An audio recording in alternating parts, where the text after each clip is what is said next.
via la pistola usata per l'agguato contro il 19enne trevigiano a Roma, l'abbraccio di istituzioni e sport alla famiglia del ragazzo, proposta del mondo del nuoto, gareggiare nel weekend con una M sul braccio. Omicidio e suicidio di Asiago, oggi l'autopsia sul corpo di Silvia Marzaro e dei genitori, perizia calligrafica sui biglietti trovati vicino ai corpi con la scritta maledetti. Grave scontro tra due auto all'ospedaletto Euganeo, feriti 4 bimbi che erano in viaggio con le nonne. La tassa di sbarco continua a far discutere, il ministro leghista Centinaio attacca il provvedimento della Giunta di Venezia, difeso invece da una parte del Carroccio. Un esodo massiccio dai comuni, l'allarme di Anci Veneto su quota 100, Lanciano, la presidente Pavanello che dice servizi a rischio.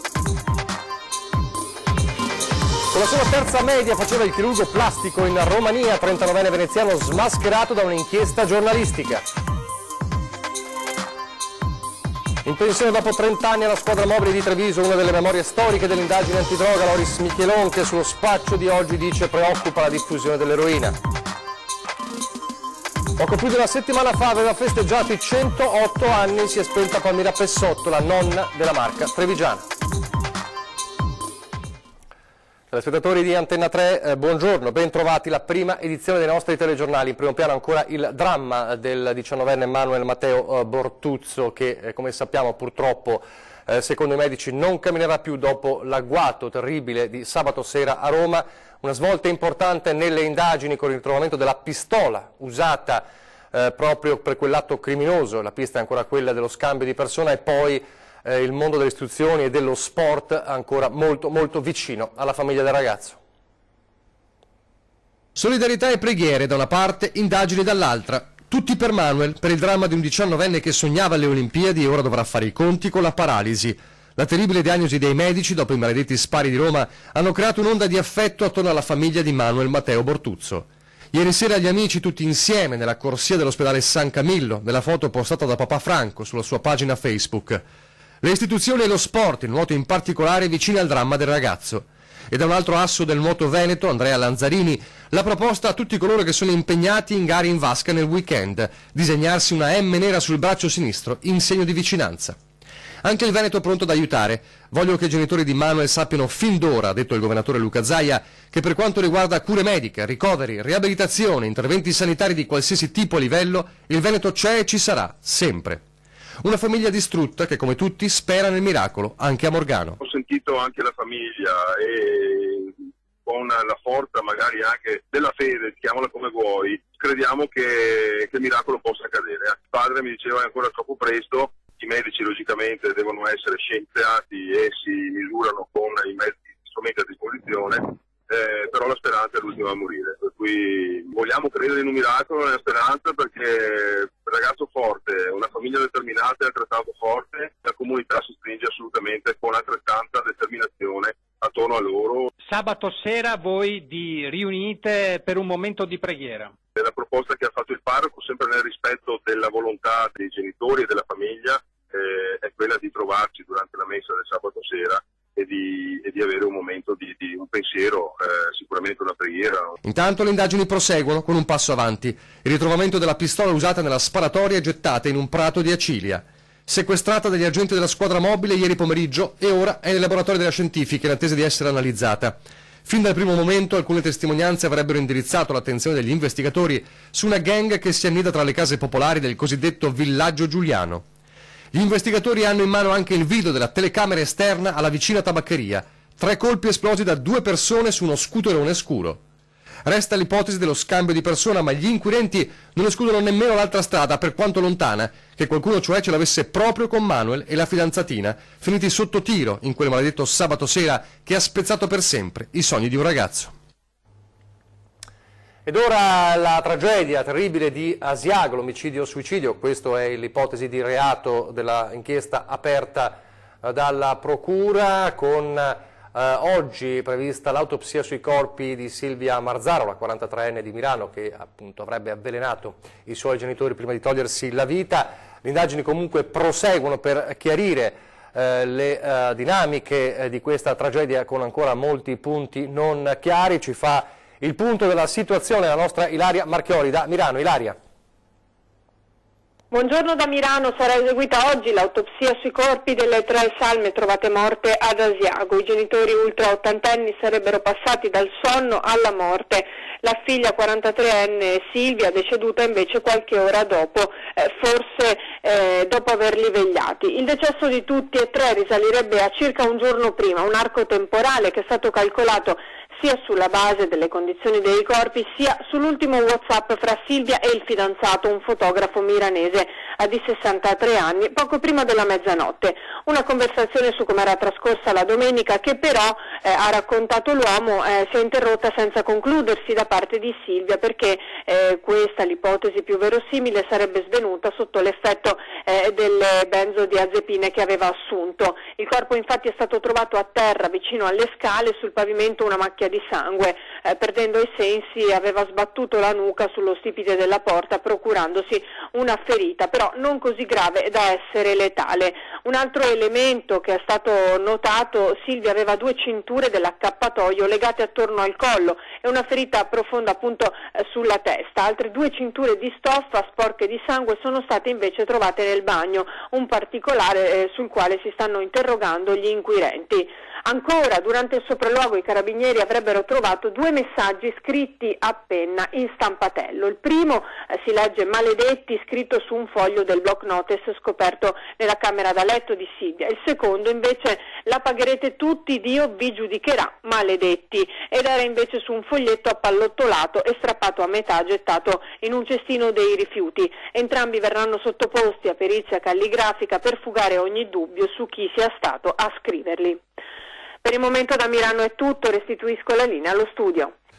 Grazie Ilaria Marchioli. Un grave incidente ieri sera a Ospedaletto Euganeo nel Padovano.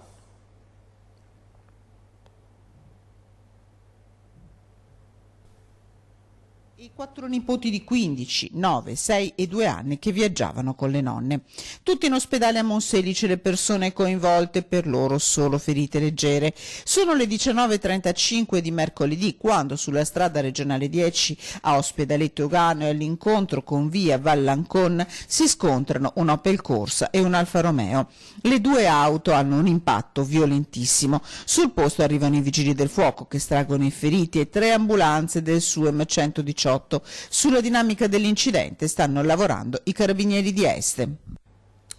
Ancora la sicurezza stradale: una maxi multa per un 50enne dell'Alta Padovana pizzicato dagli agenti della polizia locale del Campo Sampierese.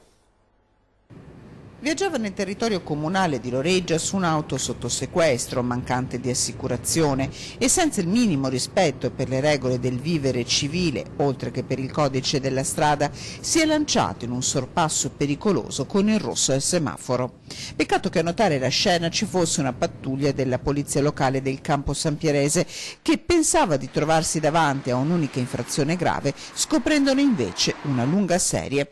Il 49enne della zona, ben noto alle forze dell'ordine, si è visto nuovamente sequestrare l'auto, peraltro senza revisione, e in questo caso anche ritirare la patente che era pure scaduta, tutto condito da una multa di 2.500 euro per le gravi infrazioni commesse. Violenza domestica e per certi versi anche emblematica, purtroppo 15 anni di violenza da parte di un uomo nei confronti della compagna e finalmente dopo 20 denunce tutte ritirate la donna lo ha fatto restare. È successo a Malo nel Vicentino. 15 anni fa le aveva rotto il naso con un pugno. Da allora fino al 2014 lei l'aveva denunciato ai carabinieri 20 volte per botte e violenze, ma ogni volta ritirava la querela. Ma il 39enne di Malo, arrestato ieri dai carabinieri di Schio, per quasi 15 anni non aveva mai smesso di picchiare o umiliare la compagna. Un timpano rotto nel 2017, anche a causa della droga. Quindi un percorso terapeutico di recupero, lei che decide di accoglierlo nuovamente in casa, sperando in un cambiamento. Tutto bene fino a maggio 2018, quando per una crisi depressiva il 39enne smise di lavorare e riprese a picchiare la compagna. Una sera di agosto arrivò a cacciarla di casa costringendola a dormire in auto. Il momento peggiore ai primi di gennaio, ancora botte e un tentativo di strozzarla perché lei aveva rifiutato un rapporto sessuale.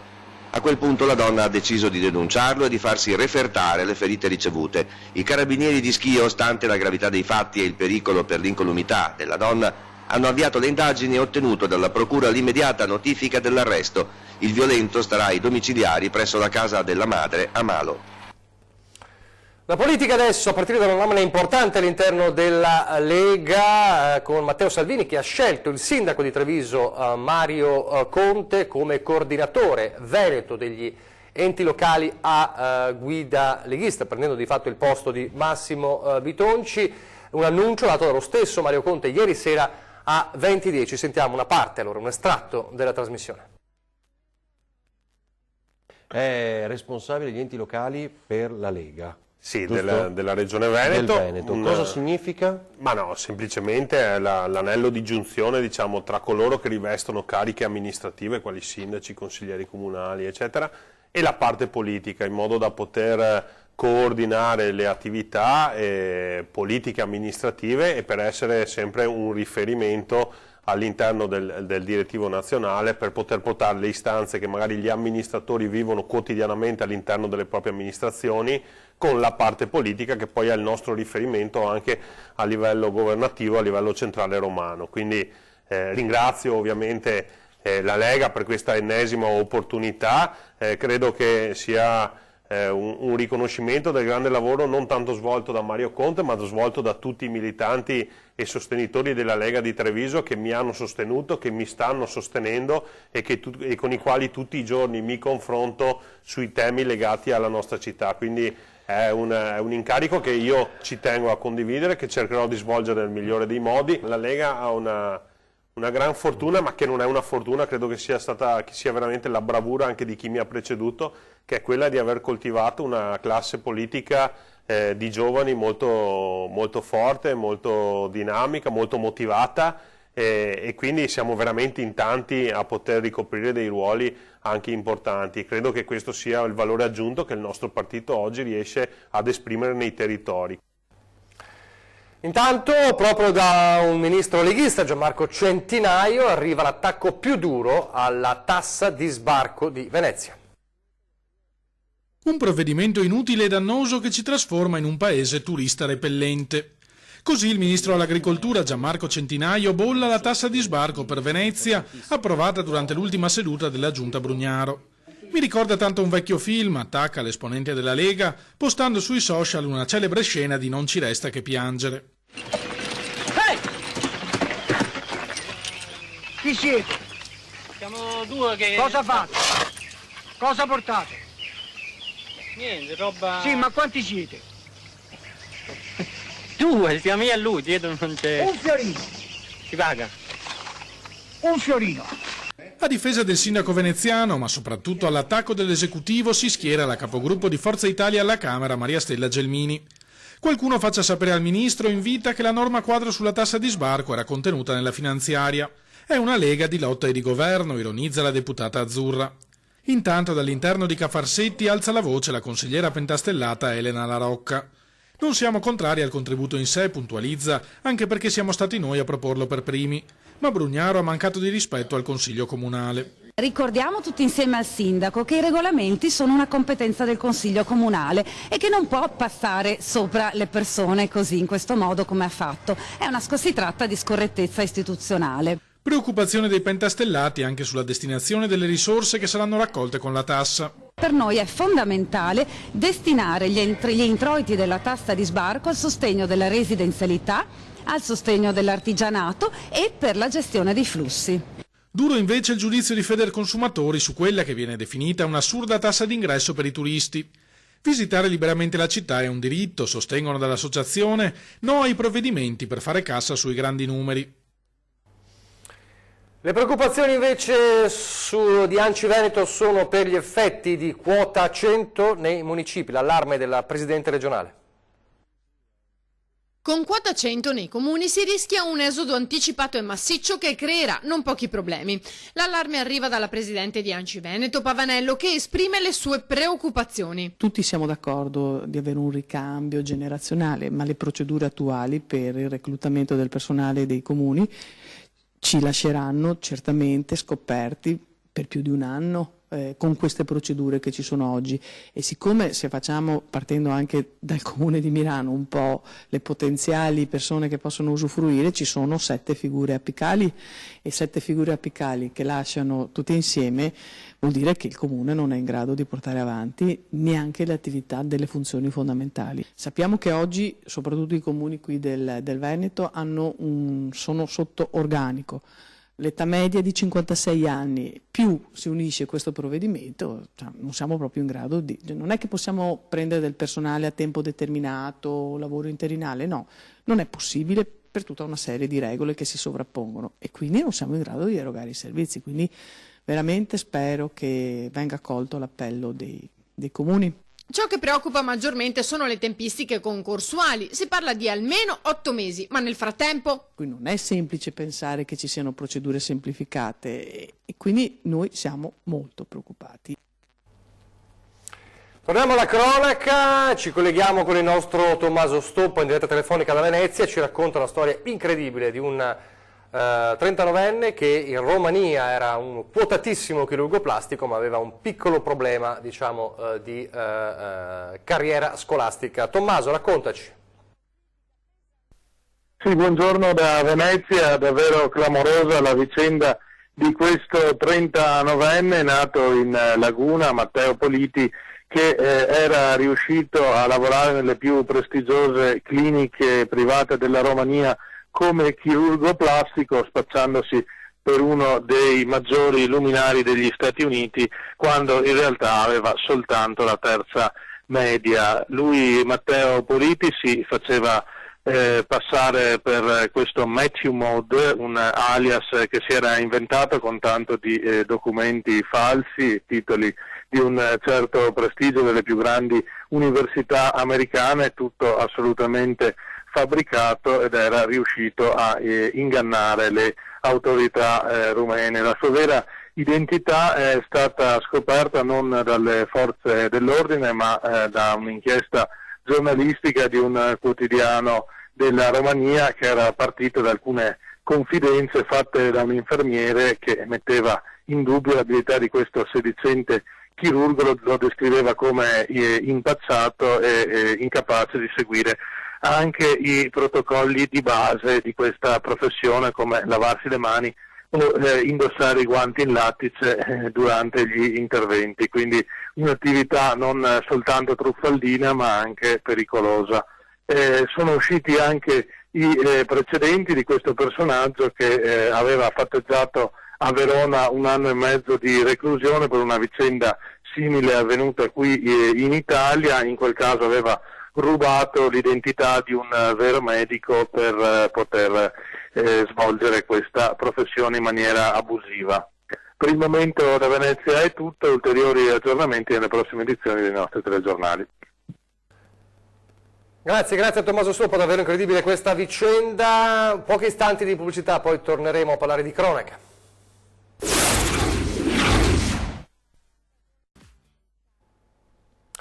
Rieccoci in studio in diretta per tornare a parlare di droga, allarme droga che è sempre più forte in queste settimane, ma non solo. E di questo allarme droga ha parlato anche di questo con noi una delle memorie storiche della polizia trevigiana in pensione da pochi giorni. 30 anni alla squadra mobile di Treviso, lui che la divisa di poliziotto l'ha indossata per la prima volta al servizio di leva. Neanche sapevo, racconta oggi, cosa significava. Lascia alla questura un investigatore storico per la Marca, il sostituto commissario Loris Michelon, per decenni in prima linea nel contrasto allo spaccio di droga. Il caso Mefedrone, la droga sintetica scoperta e catalogata per prima proprio a Treviso, la prima indagine che nomina per raccontare questa lunga cavalcata. E poi i 500 kg di marijuana scoperti in una palazzina di via Don Milani nel 2014. Siamo partiti da un genitore che ha chiesto aiuto per un figlio che di notte ha avuto una problematica seria. Abbiamo scoperchiato una situazione, ci siamo trovati il laboratorio chimico a Treviso, che era la famosa indagine del mefedrone e quant'altro. Poi ci sono stati i sequestri, parlo del sequestro più grande che è stato fatto di marijuana su Treviso, che è quello dove non ci aspettavamo un'indagine che portasse a un sequestro di 500 kg di marijuana.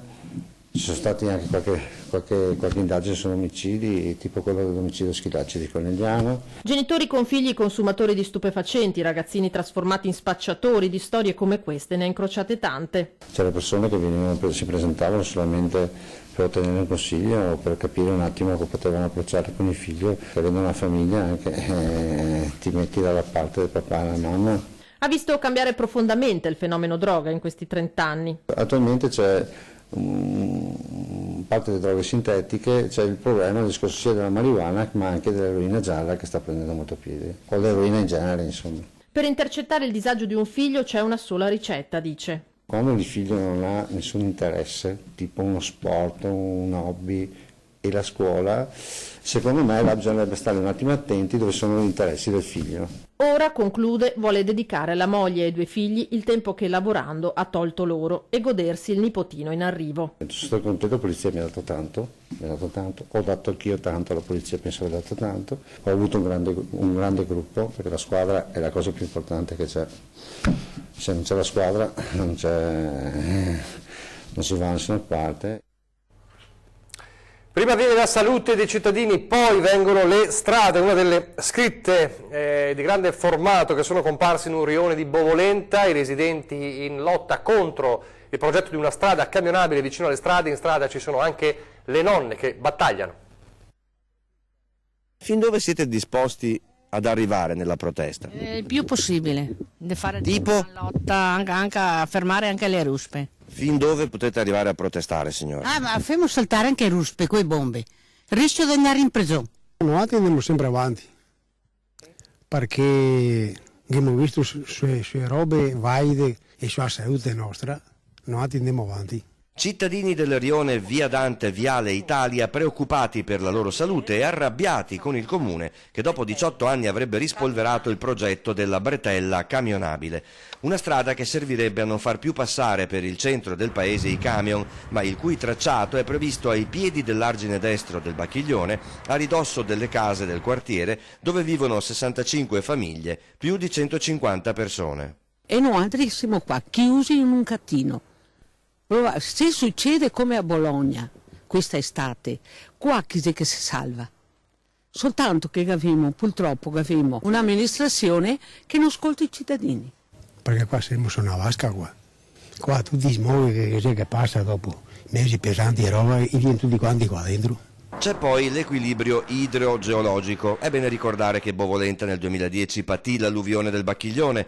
Possibile costruire una strada larga 11 metri ai piedi dell'argine? No, perché anche quando c'è l'acqua dell'argine che è alta, si vedono anche dei fontanassi di acqua che vengono su da sotto, specialmente anche dove c'è il condominio nuovo e tutto attorno, che là hanno tutti i lotti, che sono tutti fermi perché il discorso qua, perché li hanno comprati, adesso sono fermi perché non possono fabbricare. C'è un'alternativa al progetto del comune? Dopo il canale, ci sono tanti campi che puoi fare quante strade che vuoi. Non ci sono case, soltanto che vuoi un ponte nuovo. Ma siccome che il ponte costa, gli dice troppo, ma non è troppo rovinare il paese, no il paese, qua, il quartiere che è un pasto delle persone, per risparmiare. Cittadini che battagliano per la loro salute e per le loro case. Il nostro telegiornale seguirà il dibattito su questo progetto. Di fronte alle nostre telecamere, poco più di una settimana fa, aveva compiuto 108 anni la nonna della marca trevigiana Palmira Pessotto. Si è spenta, grande il cordoglio alla casa di cura di Vazzola, che era la sua ultima dimora, vediamo in queste immagini, ma ovviamente anche a Gaiarine, a Francenico di Gaiarine, dove Palmira Pessotto era nata nel 1911, una lunga vita avventurosa, tante attività lavorative, soprattutto quella di ostetrica, ha fatto nascere tanti bambini e il ricordo ovviamente di tutta la marca per nonna Palmira. Adesso a Bruxelles, dove ieri le multi-utilities delle province di Belluno e Treviso hanno fatto squadra per portare un importante progetto proprio in Europa. Il commissario europeo ha detto ancora qualche anno fa chiaramente: mettetevi assieme perché i contributi della comunità europea andranno dirottati a quei territori dove le società si metteranno assieme. Detto, fatto, il Veneto è una delle prime regioni a sintonizzarsi sulla lunghezza d'onda dettata dall'Europa, l'associazione tra imprese dello stesso territorio. Oggi a Bruxelles la presentazione ufficiale di TUN Veneto, acronimo che sta per Territory Utilities Network, vale a dire la rete di multi-utility delle province di Treviso e Belluno, importanti realtà dei servizi, dei trasporti e dell'energia come Ascotrade, capofila del progetto, ATS, Contarina, Safno, MOM e altri. Parola d'ordine, fare sistema. Beh, se dovessimo racchiudere in uno slogan diremmo che da soli si fa prima, assieme si fa più strada. È l'ottica di fare questo percorso assieme, è l'ottica dell'economia di scala, ma soprattutto in testa direi è la visione di dare servizi ai cittadini, di non essere l'ufficio complicazioni e affari semplici. La sfida da vincere da qui ai prossimi 30 anni è quella energetica. Per farlo diventa fondamentale organizzare i servizi del territorio, inseguendo le giuste sinergie tra pubblico e privato. Un matrimonio tra imprese che, si spera, porterà vantaggi anche e soprattutto al cittadino, sia in termini di risparmio che di accesso semplificato ai servizi. Sarà un cambio di paradigma totale, per cui l'energia sarà quella del sole sicuramente, ma già i primi messaggi ci arrivano oggi con la mobilità elettrica. Pensiamo ad esempio ai big data, che sono strumenti che oggi sono in mano ai grossi colossi, penso a Google, penso ad Amazon, e invece potrebbero essere gestiti da questa società, portando dei vantaggi economici sia alle società, ancora una volta, sia ai cittadini. Ore 13, fra pochissimo è il giorno della CGIL, risponde alle vostre domande, parliamo di 730 e ISEE e le novità del 2019 proprio su questi temi. Lo facciamo con il direttore di Servizi Treviso SRL e i responsabili fiscali di Treviso Servizi Treviso SRL, Monica Giomo, Giuliana Maffei e Graziano Basso. Questa sera invece a 20:10 per parlare di cinema e della neonata Veneto Film Commission. Ospiti di Ferdinando Marino saranno il direttore di Media Nord-Est Luigi Baciali, che è stato nominato a capo proprio della Veneto Film Commission, e l'assessore regionale alla cultura Cristiano Corazzari. È davvero tutto, vi lascio le previsioni del tempo, grazie per averci seguito e arrivederci.